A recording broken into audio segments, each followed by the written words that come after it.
Hi guys! Sobrang busy 2 weeks ago. Ayan, ngayon lang ako nakapag-vlog.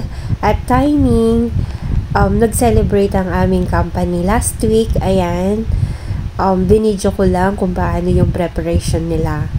So, ito yung pinaka-main building na dito gaganapin ang celebration.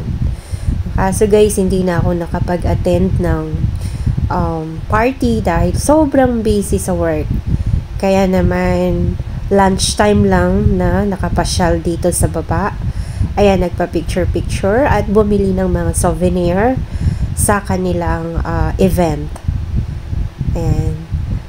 Actually guys, 19 years na pala ang company na pinapasukan ko. So lahat dito guys, mga engineers, mga IT. At ang nakukuha nilang mga project ay marami guys. Like Samsung, Xiaomi, Lenovo, Acer, at marami pang iba guys na nakukuha nilang mga project.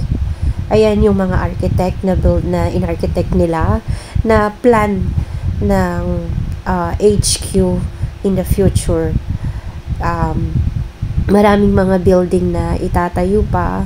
So hindi ko alam guys kung saan ito na ipapatayo lahat. Kaya sobrang laki ng company na to, lumalaki na siya. Ayan, ito na yung building na bago ngayon na ililipat sa ibang lugar dito sa Shanghai. Yun lang guys, thank you for watching.